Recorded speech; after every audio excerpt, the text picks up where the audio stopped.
Man, I'm really excited about today because I've been looking forward to this one. This is why I've come to Slovakia, really, to have a little ride around on the High Tatras, on their little trains that run from various stations at the foothills of the ski slopes. And as it's January, it should look pretty good.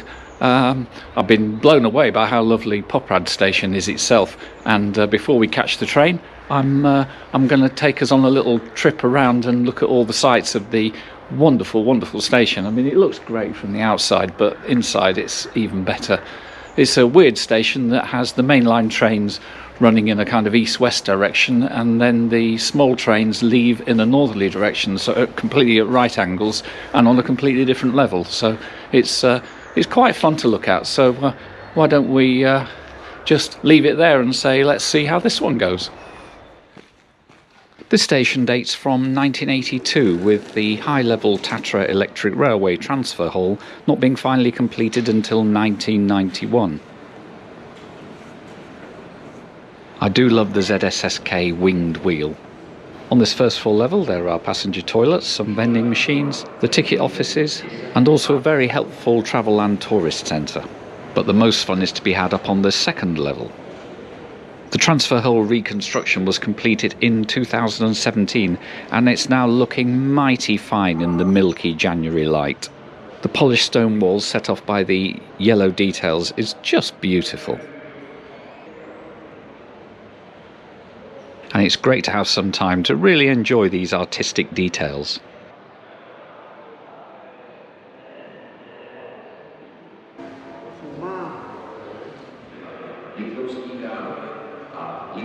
And my favourite relief on the north wall, depicting the Tatra mountains themselves, is just simply stunning. Not only is there access to the Tatra Electric Railway from here, but there's also access to the mainline platforms at either side. Right, let's have a look at this narrow gauge railway. Well, these metre-gauge class 425.95 EMUs were built at ZOS Vrútky. These articulated two-car units employ Stadler's tried and tested central power unit, most often seen now on the modern flirt units. The boxy shape of these older units have led to them being given the nickname the Tetra Paks. Incoming now is the more modern variant, the ZSSK Class 495 EMU, which was built by Stadler in 2021. They're also based on the Stadler GTW platform and can operate both the rack and the adhesion sections of the line. The Class 495 then departs to the depot, which is down by the main line. I thought I'd stay and get some departing shots of the lightly loaded 4-car 0930 departure, then have a coffee and pick up the 10 o'clock train. This proved to be a schoolboy error. As trains began to arrive on the mainline platforms, the coffee bar filled up with more and more retired people. The mail distribution centre to the west of the station buildings had a certain Star Wars look to it, I felt, as if it was some kind of Empire landing craft that was about to disgorge a lot of battle droids. All these trains brought even more passengers for the Tatra Railway. And as you can see, the 10 o'clock service was, shall we say, oversubscribed. Well, that wasn't the best start to my day. I let the 9:30 train go so I could get a good picture of it pulling away, and then the 10 o'clock train came in, and it actually coincided with one of the mainline trains arriving, and about 500 retired people deciding that they wanted to go up into the mountains as well. Our little two-coach train could not manage that many people, and I actually think that as they packed in there was some kind of medical incident, so it's got delayed, and now the platform is so full of people that even the next train is going to be completely full. Plan B, I bought a €1.20 ticket and I'm going direct to Štrba, and from there I can get the rack railway up into the mountains. Hopefully Štrba is not as busy as it is here at Poprad. Anyway, we'll see how this goes, shall we? Štrba is the next station stop and just takes 5 or 10 minutes. And here we are at Štrba, and my second schoolboy error of the day was that you can exit the train on either side at this station, and I've ended up standing on the platform that's furthest away from the actual station, so I have to wait until the train pulls away. Štrba looks very pretty in the snow and is mercifully very quiet indeed. The station looks pretty good here, but I'm in no mood to hang around as I really need to get up in the mountains. And look, there's a train waiting. And at last we get to walk inside one of these new Class 495s. And they're really nice. Let's walk through the power car and have a look at the front coach.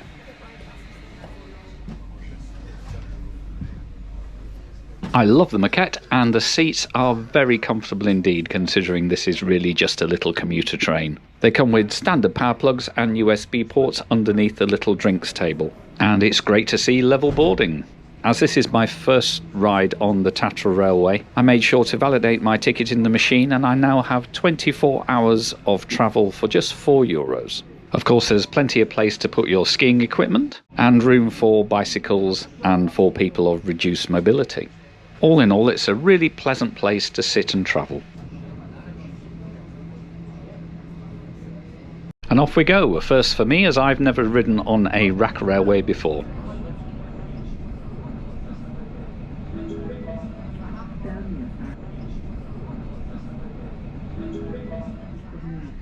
Well, there was definitely a little more vibration as we felt the cogs doing their thing, but overall it really was a pretty smooth and quiet ride.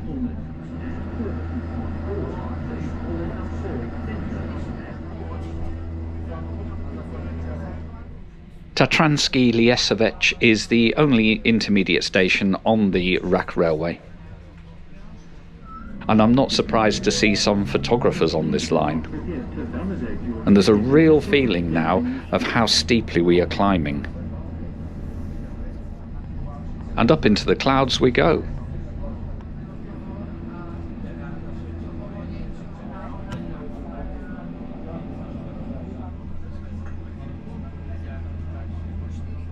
And as we round the corner to pull into Strbske Pleso, we come past the sign to commemorate the refurbishment of the line that took place in 2021. On behalf of Železničná, aboard our trains again soon.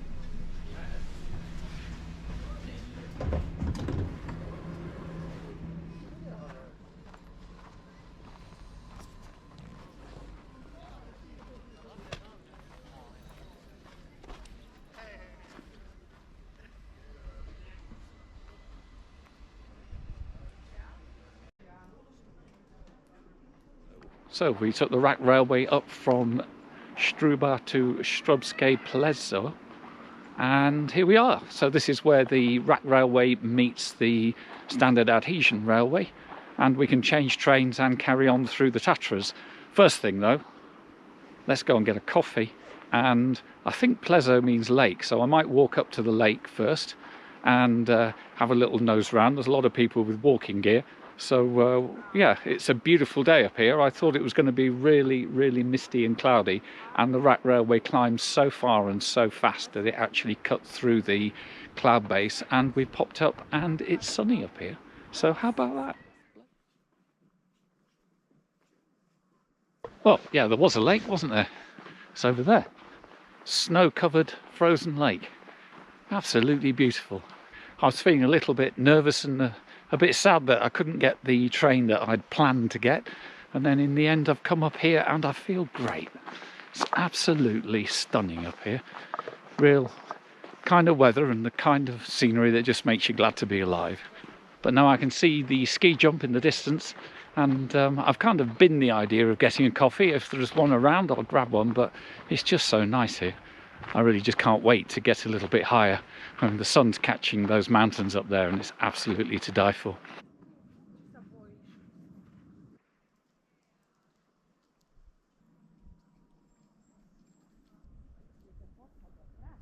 I decided to maybe go slightly off-piste off the pathway and cut through some of the trees to see what I could see.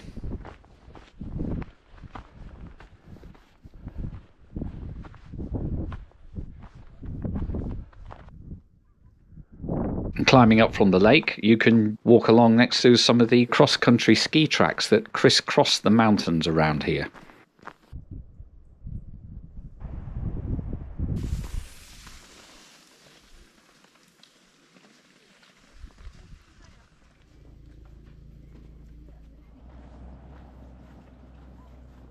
As most of the catering was up by the ski jumps, I thought, I'd better head up there and get something to eat and drink.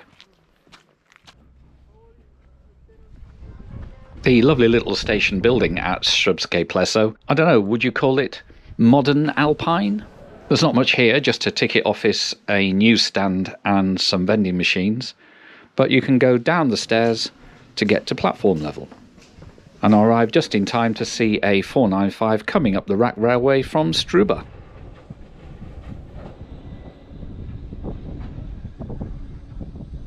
And here's a closer look at those racks.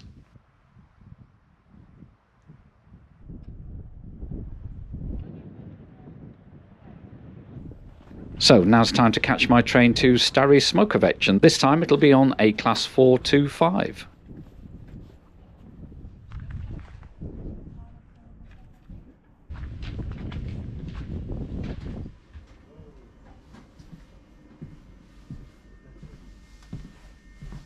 Although they're 20 years older than the 495s, the interior is very similar as they are built on the same platform. However, there was one major difference. The seats on these 425s are really uncomfortable. But hey, let's not worry about the seats, let's just look out the window.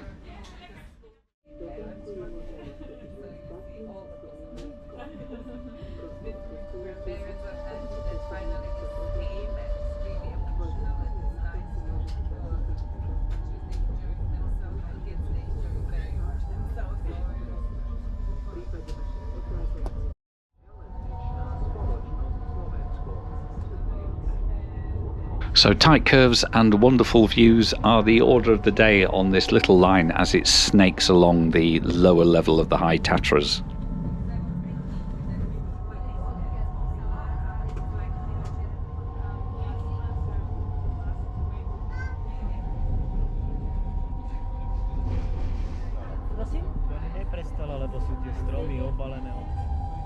As it's a single track line, there are various stations that provide passing places.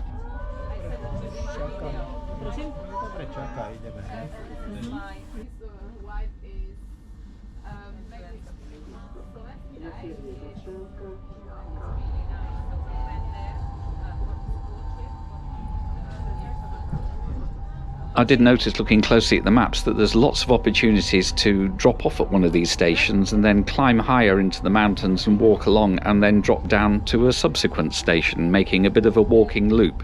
No doubt that's what one or two of the other passengers have been doing.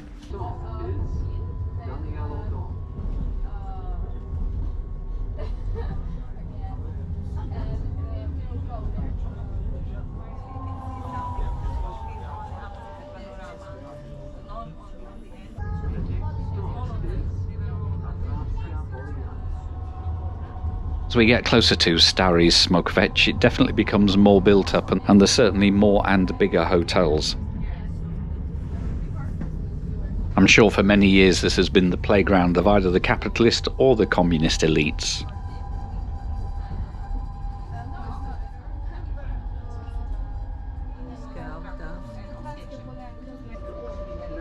While we're travelling along, let's look at the history of the railway. Well, the rack railway was first built in 1896 and the adhesion lines were started in 1906 and all completed by 1912. The railway was nationalised in 1948 and has been in public hands ever since.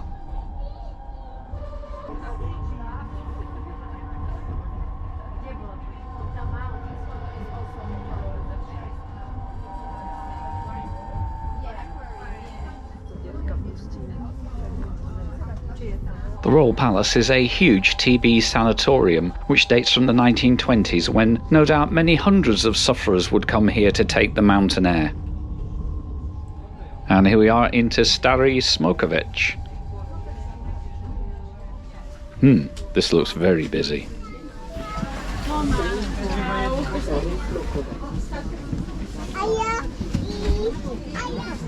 No tak hej, a ja padnúť môžem. Bolo by to rýchlejšie, keby si tie veci uvoľnili. A môžete nastupovať, pani šéf. Dá sa dať? Ježiš, hej! Na čo ste hovorili? No. Trains up the branch line to Tatranská Lomnica are timed to meet the trains running between Poprad and Strbske Pleso. So here it is. Well, I'm hoping it's going to be a little quieter where I'm going.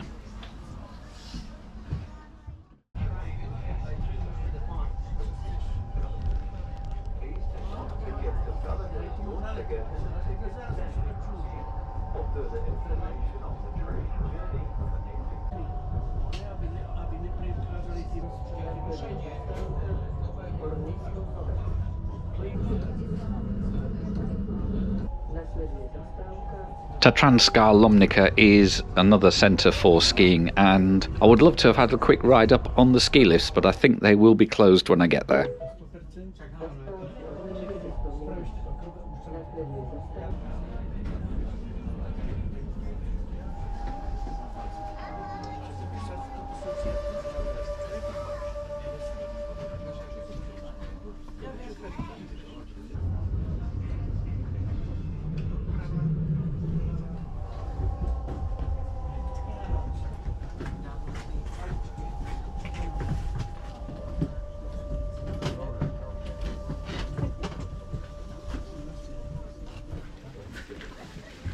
And here we are at Tatranská Lomnica, which, if the maps are to be believed, is a junction station for the standard gauge branch, which runs down to Stejný potok. But I certainly couldn't find anything on ZSSK that said any trains were currently running. So first up, as we ran out of Strbske Pleso, it was really interesting again as we went up and down.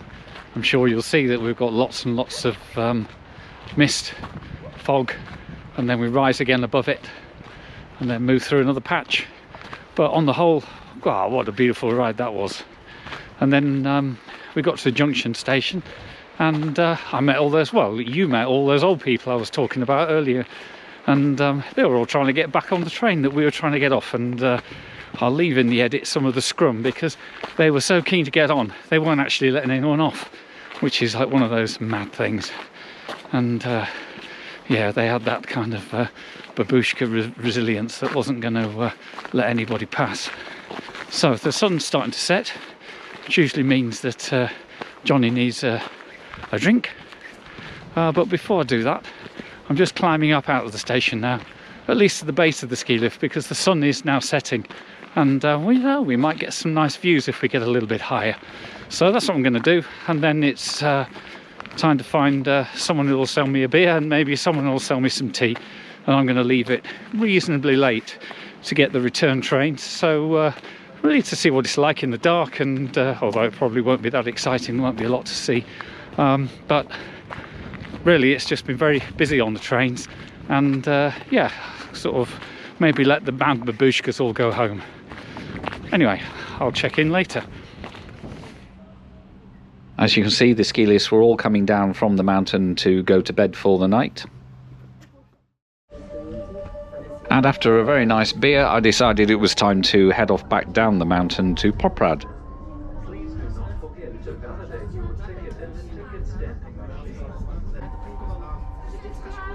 As the light was failing, there was, of course, less and less to see, but it was still a lovely run back across to Starý Smokovec.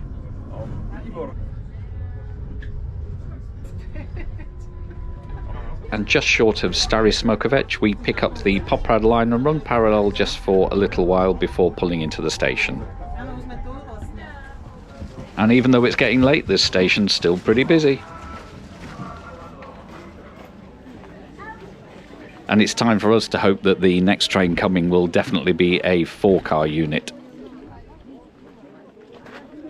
And here comes our 495s.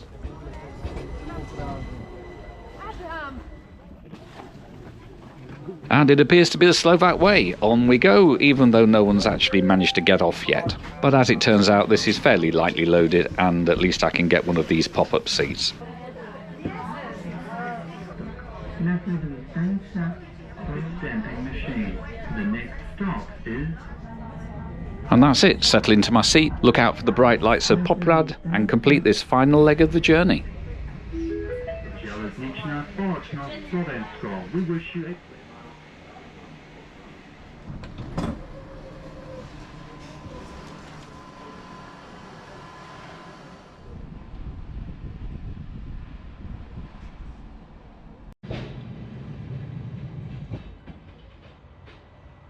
Well, here we are back at Poprad, and I think that was mission accomplished.